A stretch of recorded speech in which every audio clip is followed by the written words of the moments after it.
Olá, queridos amigos, queridas amigas, que o Senhor vos abençoe, que o Senhor Deus vos guarde, que o Espírito do Senhor possa inundar seu coração, dando-lhes a paz, e que todos tenham um feliz dia.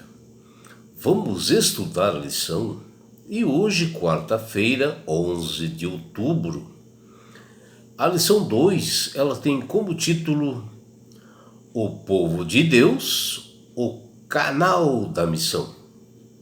A lição de hoje está baseada no livro de Gênesis, no capítulo 12, do versículos 1 a 3, e também Deuteronômio, capítulo 6, dos versículos 6, 11 e 12.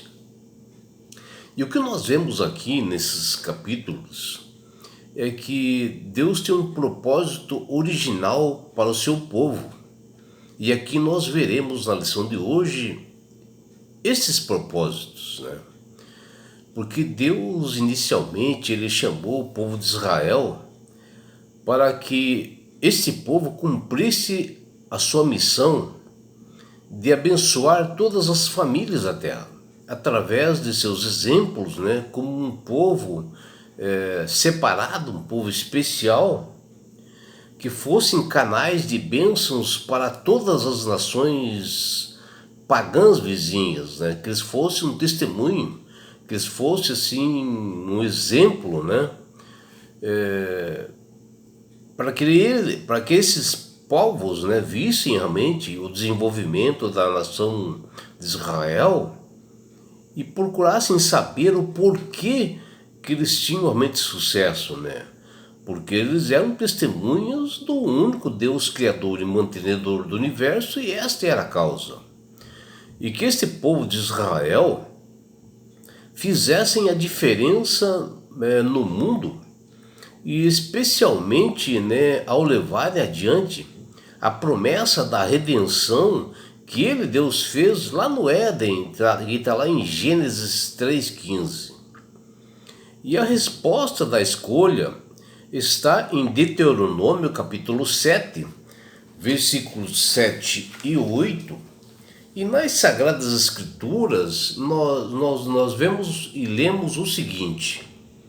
Olha que Deus fala: não vos teve o Senhor afeição, nem vos escolheu, porque fosseis mais numerosos do que qualquer povo, pois éreis o menor de todos os povos, mas porque o Senhor vos amava, para guardar o juramento que fizera a vossos pais, o Senhor vos tirou com mão poderosa e vos resgatou da casa da servidão, do poder de Faraó, rei do Egito. E aqui está a resposta, né? Que Deus realmente escolheu o povo de Israel porque era o menor povo da época, né?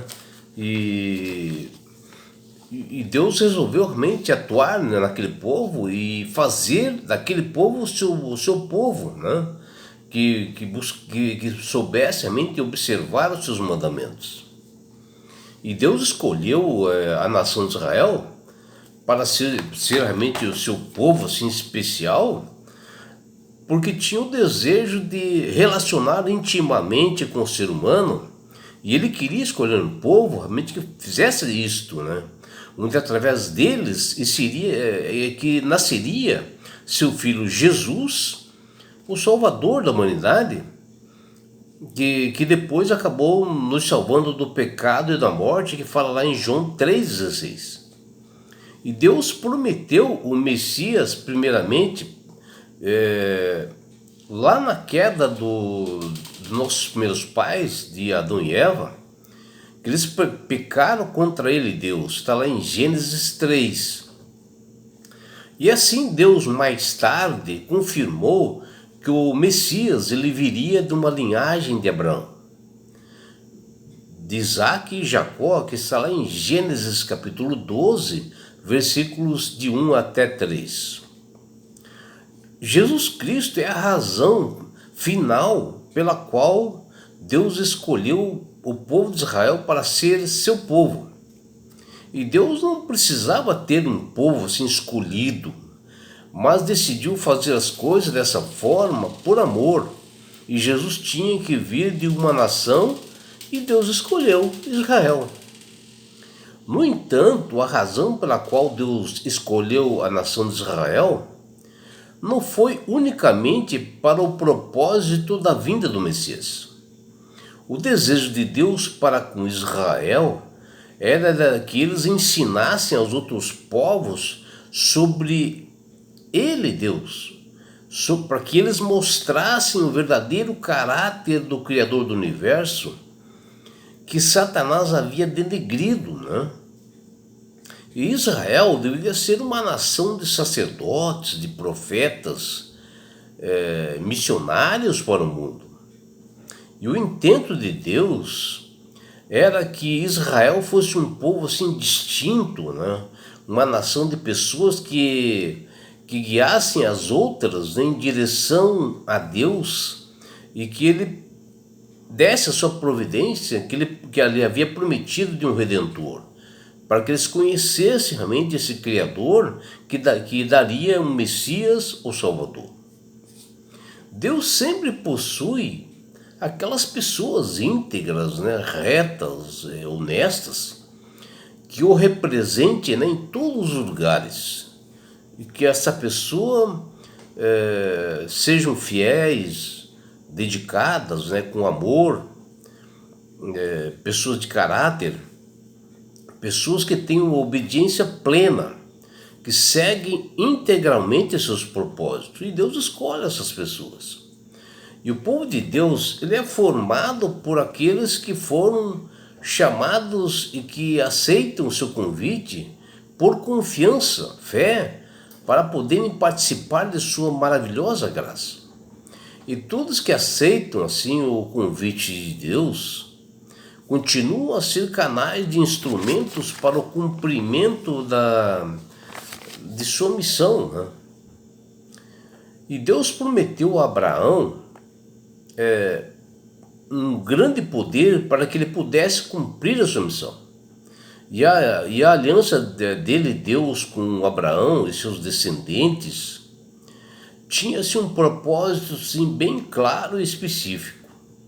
Eles foram chamados e criados, comissionados para serem agentes da missão divina e um canal de bênçãos para demais nações, como um testemunho, que diz lá em Deuteronômio, capítulo 28:10, e também fala em Isaías 49:6. E Deus diz, está lá em Deuteronômio 28:2, se ouvirdes a voz do Senhor teu Deus, virão sobre ti e te alcançarão todas as bênçãos. As mesmas bênçãos que estão também para todos nós nos dias de hoje. Porém, nós, ao observarmos, né, o que está escrito ali em Deuteronômio 28, o povo de Deus foi escolhido dentro de um relacionamento de aliança com Deus, com base em uma condicionalidade, né, implícita por Deus, através da fé e obediência, e que nós podemos também ler nos textos ali que estão em Gênesis capítulo 22, versículo 16 a 18, e também em Êxodo capítulo 19, versículos 5 e 6, e 2 Crônicas capítulo 7 e 14. E assim, ele tem o poder de atrair nações pagãs vizinhas para aceitarem a Deus como seu único Senhor, fazer parte desse povo especial que é o povo de Israel. E isto era uma estratégia, né, missionária de Deus lá no Antigo Testamento, que continua nos dias de hoje. E Jesus, após ressuscitar e ascender aos céus, ele apareceu aos discípulos e lançou então uma estratégia missionária renovada, que fala lá em Mateus capítulo 28, versículo 18 a 20, E também aparece em Atos dos Apóstolos, né? Capítulo 1, versículo 8, na qual os discípulos, né, que compõem a igreja saíram assim em missão pelo mundo, né, em vez do povo de Israel antigo, quando o mundo vinha até eles, né, pessoas interessadas vinham até eles. E assim a missão jamais originou com a igreja, mas sim que a igreja existe devido a Deus ainda ter um propósito, uma missão a ser cumprida, e ele está usando para fazer isto. O povo de Deus, ele é o centro da evangelização. É um instrumento através das quais o Criador do Universo ele executa o seu grandioso plano de salvação para que se realize realmente o seu querer e a sua vontade. E isto é por livre-arbítrio, né? Pessoas que aceitam ou aceitam Jesus, o chamado de Deus, né, para representar o seu verdadeiro caráter, a sua vontade, e pessoas que querem fazer o seu propósito, né, diante do mundo em pecado, em conflitos, né? E no início o povo de Deus foi um farol, uma luz para todas as nações vizinhas, para saírem dos caminhos maus e também servirem o verdadeiro Deus que tudo criou. Embora muitas nações não aceitaram realmente fazer parte do povo de Israel, viraram as costas para Deus e Deus acabou respeitando os seus desejos. E agora hoje nós temos que analisar, né, o que nos faz assim impulsionar para nós aceitarmos essa missão de Deus. Será que é o mesmo amor, o mesmo comprometimento que pessoas anteriormente tiveram? O que nos faz desejosos, na realidade, de proclamarmos o Evangelho é justamente a cruz em que Cristo morreu. Porque ali há poder de abrigar e salvar, onde nós podemos observar o sacrifício de Jesus por amor para nos salvar. E a missão da igreja hoje jamais é sobre conquistas, né? Sobre quantidade de pessoas, ou êxito, assim, ou sucessos de alguém. E sim, a missão está edificada, né, no amor que nós temos pelas pessoas caídas, né, pelas pessoas injustiçadas, por pessoas que são maltratadas, né, pessoas que sofrem aí no mundo, alguns até feridas por flechas inflamadas, né, do inimigo, onde hoje nós temos assim, devido à pandemia também, muitas viúvas, né, viúvos, e aí nós temos que ajudar essas pessoas. E ajudar também aquele quebrantado, onde o objetivo de cada discípulo hoje é divulgar o verdadeiro amor de Deus, que é o caráter do Criador, que foi manchada, né, por palavras infundadas de Satanás que ele espalha no mundo de hoje, né, e que leva pessoas a doutrinas falsas, doutrinas mentirosas e enganosas. Porém, o discípulo, melhor que seja, possa ser assim uma pessoa boa, sincera, mas ninguém é salvador do mundo, ou salvador de pessoas. Nós somos ferramentas para mostrar através das Sagradas Escrituras que aquele que morreu na cruz é o Salvador, que ele é o verdadeiro, o real, somente ele salva, ele é o único mediador entre Deus e os homens. Ele é a voz de Deus no mundo que está agonizando e que o desejo, né, é de que nós façamos novos discípulos para ele. E por isso que Lucas, né, no capítulo 19, versículo 10,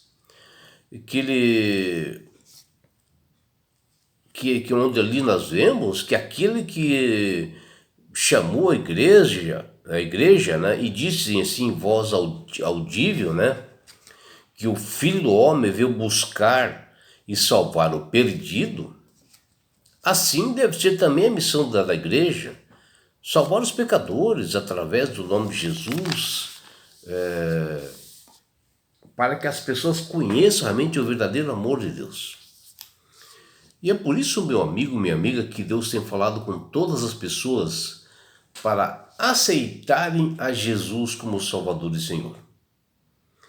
Porque a partir do momento que você aceita Jesus como Salvador e Senhor, onde ali é trabalhado pelo poder do Espírito Santo, há uma transformação na sua vida, uma modificação, onde você ali começa a ter um entendimento e você passa a manusear melhor as Sagradas Escrituras, porque o Espírito Santo te dá o entendimento, né? E você passa a ver a sua necessidade também de você ser um missionário, de você formar mais discípulos, né? Que essa foi a ordem de Cristo. E não é só isso, meu amigo, minha amiga. Quando você aceita Jesus como Salvador e Senhor, você ganha de Deus esse presente que chama-se salvação. E com isto, Jesus vai levar-te para as mansões celestiais. Um lugar onde não haverá mais morte, mais aflições, mais dores. E haverá sim a grande bodas do Cordeiro, que chama-se Jesus. E sabe por que Deus quer fazer isto com você, minha amiga? Com você, meu amigo? Porque Jesus te ama. Abraços do seu amigo João Carlos Amorim.